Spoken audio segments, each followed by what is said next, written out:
नमस्कार साथियों, आज हम हिस्ट्री के महत्वपूर्ण 30 क्वेश्चन देखेंगे जो कि हमारी आगामी आने वाली एनटीपीसी, रेलवे ग्रुप डी और एसएससी के परीक्षाओं में काफ़ी ज़्यादा महत्वपूर्ण योगदान देंगी।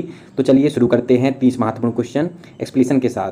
दोस्तों, हम इतिहास को पढ़ना सिंधु घाटी सभ्यता से प्रारंभ करते हैं। तो वहीं से ही कुछ क्वेश्चन है। तो पहला क्वेश्चन है, हड़प्पा की खोज किसने की थी? हड़प्पा की खोज दयाराम साहनी द्वारा 1921 ईस्वी में की गई थी। तब हमारे यहाँ पर अंग्रेजों का शासन था। तब इनकी जो अगुवाई की थी वो सर जॉन मार्शल द्वारा की गई थी। तब सिंधु घाटी सभ्यता में हड़प्पा के अलावा मोहनजोदाड़ो भी एक बहुत ही बड़ा शहर था, तो उसकी खोज राखाल दास बनर्जी द्वारा की गई थी। अगला प्रश्न है, सिंधु घाटी सभ्यता में बड़े स्नानागार कहाँ पाए गए थे? सिंधु घाटी सभ्यता में बड़े स्नानागार मोहनजोदड़ो में पाए गए थे। इस स्नानागार की लंबाई 12 मीटर के लगभग थी। अगला प्रश्न है, सिंधु घाटी सभ्यता की समय अवधि क्या थी? सिंधु घाटी सभ्यता की समय अवधि 2500 से 1750 ईस्वी पूर्व मानी जाती है। गायत्री मंत्र किस वेद में लिखा गया है? प्राचीन काल में हमारे यहाँ पे 4 तरह के वेद थे। गायत्री मंत्र ऋग्वेद की 3रे मंडल में लिखा गया है। अगला प्रश्न है, कौन सा मगध राजा सिकंदर का समकालीन था?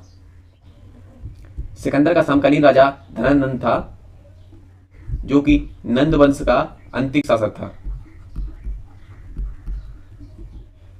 अगला प्रश्न है, जैनियों के 24वें तीर्थंकर कौन थे? जैनियों के 24वें व अंतिम तीर्थंकर महावीर स्वामी थे। पार्श्वनाथ 23वें नंबर के, निमिनाथ 2 नंबर के, वह ऋषभ देव जैनियों के पहले नंबर के तीर्थंकर थे। भगवान महावीर का जन्म कहाँ हुआ था? भगवान महावीर का जन्म वैशाली गणराज्य के कुंडल ग्राम जगह पर 540 ईस्वी पूर्व हुआ था। अगला प्रश्न है, अर्थशास्त्र पुस्तक किसने लिखी है?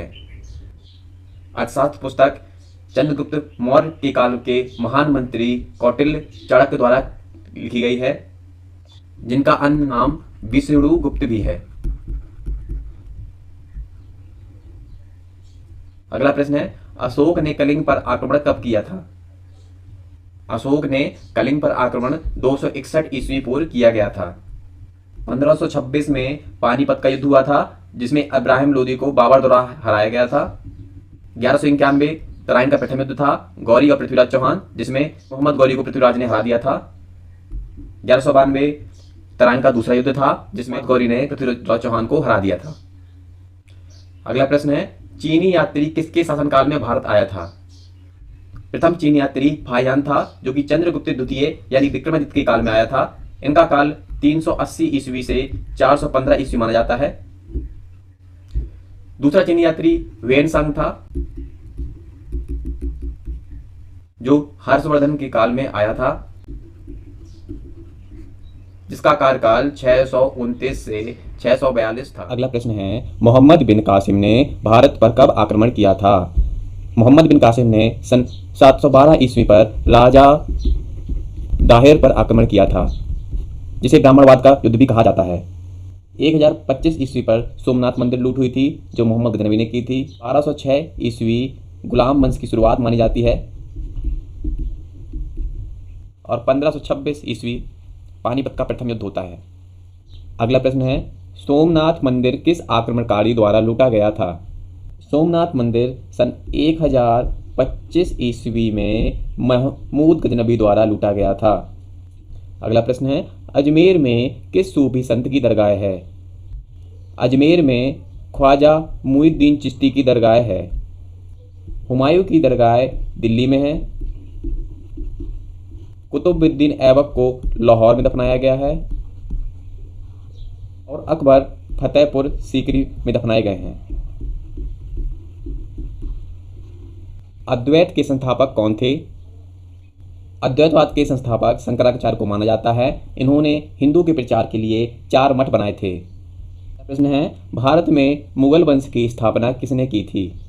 भारत में मुगल वंश की स्थापना बाबर द्वारा मानी जाती है, जिन्होंने 1526 ईस्वी पानीपत के युद्ध में इब्राहिम लोदी को हराकर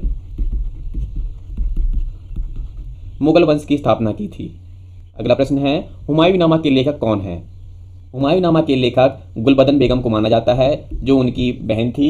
इन्होंने फारसी भाषा में हुमायूंनामा लिखा हुआ है। अगला प्रश्न है, किस गुप्त शासक को भारत का नेपोलियन भी कहा जाता है?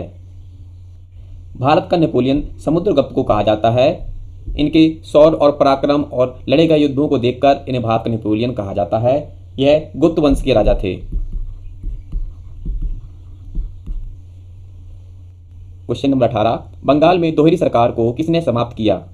बंगाल की दोहरी सरकार को समाप्त करने वाले वॉरेन हेस्टिंग थे, जिन्होंने 1772 ईस्वी में इसको समाप्त कर दिया। दोहरी सरकार को शुरू करने वाले रॉबर्ट क्लाइव थे। अगला प्रश्न है, कोलकाता शहर की स्थापना किसने की थी? कोलकाता शहर की स्थापना सर जॉर्ज चारनॉक ने सन 1690 ईस्वी में की थी। प्रश्न नंबर 20, कलकत्ता उच्च न्यायालय की स्थापना कब हुई? कलकत्ता उच्च न्यायालय की स्थापना सन 1862 ईस्वी में की गई थी। प्रश्न नंबर 21, किस गवर्नर जनरल ने सती प्रथा को समाप्त किया था?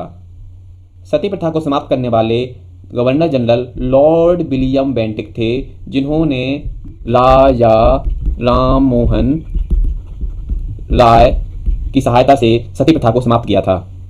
अगला प्रश्न है, किस गवर्नर जनरल ने डॉक्ट्रिन ऑफ लैप्स के सिद्धांत को प्रतिपादित किया था? डॉक्ट्रिन ऑफ लैप्स के सिद्धांत को प्रतिपादित करने वाले लॉर्ड डलहौजी थे, जिन्होंने सन 1856 ईस्वी में इसको प्रतिपादित किया था। अगला प्रश्न है, भारत में रेल सेवा की शुरुआत सर्वप्रथम कब हुई थी? भारत में सर्वप्रथम रेलवे की शुरुआत 16 अप्रैल 1853 ईस्वी को हुई थी। तब बॉम्बे से ठाणे के बीच 34 किलोमीटर रेल सेवा की शुरुआत की गई थी। अगला प्रश्न है, वर्नाकुलर प्रेस एक्ट किसने लागू किया था? वर्नाकुलर प्रेस एक्ट लागू करने वाले लॉर्ड लिगन थे, जिन्होंने सन 1878 ईस्वी में इसको लागू किया था और इसको लॉर्ड रिपन द्वारा खत्म कर दिया गया था। अगला प्रश्न है, खालसा पंथ की स्थापना किस गुरु द्वारा की गई थी? खालसा पंथ की स्थापना सिखों के 10वें गुरु श्री गुरु गोविंद सिंह जी द्वारा सन 1699 ईस्वी में की गई थी। अगला प्रश्न है, भारत का पहला वायसराय कौन था? भारत का पहला वायसराय लॉर्ड कैनिंग थे, जो कि भारत के अंतिम गवर्नर जनरल भी थे। अगला प्रश्न है, ब्रह्म समाज के संस्थापक कौन हैं? ब्रह्म समाज की स्थापना राजा राम मोहन राय द्वारा सन 1828 ईस्वी में की गई थी। अगला प्रश्न है, मुस्लिम लीग की स्थापना कब हुई थी? मुस्लिम लीग की स्थापना सन 1906 ईस्वी में आगा खां व सलीमुल्लाह खां द्वारा की गई थी। 1905 ईस्वी में बंगाल विभाजन लॉर्ड कर्जन द्वारा किया गया था। 1885 ईस्वी में ए.यू. होम द्वारा कांग्रेस पार्टी की शुरुआत की गई थी और 1907 में कांग्रेस पार्टी नरम दल और गरम दल में विभाजन हो गया था।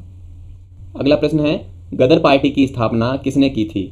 गदर पार्टी की स्थापना लाला हरदयाल द्वारा सन 1913 ईस्वी में सैन फ्रांसिस्को अमेरिका में की गई थी। अगला प्रश्न है, असहयोग आंदोलन कब शुरू हुआ? असहयोग आंदोलन की शुरुआत सन 1920 ईस्वी में गांधी जी के नेतृत्व में हुई थी। 1905 बंगाल विभाजन लॉर्ड कर्जन द्वारा किया गया था। और अब यहाँ पे अपने 30 क्वेश्चन खत्म हो गए हैं। हमने आपके लिए प्रैक्टिस के लिए 2 क्वेश्चन रखे हुए हैं, जिनको आंसर आपको कमेंट बॉक्स में करना है। पहला क्वेश्चन है, कांग्रेस के पहले राष्ट्रपति कौन थे? दूसरा क्वेश्चन है, भारत छोड़ो आंदोलन की शुरुआत कब हुई थी? इन दोनों को पढ़कर हमें लगता है कि आपकी आने वाली आगामी परीक्षाओं के लिए काफ़ी ज़्यादा ये क्वेश्चन लाभदायक रहेंगे।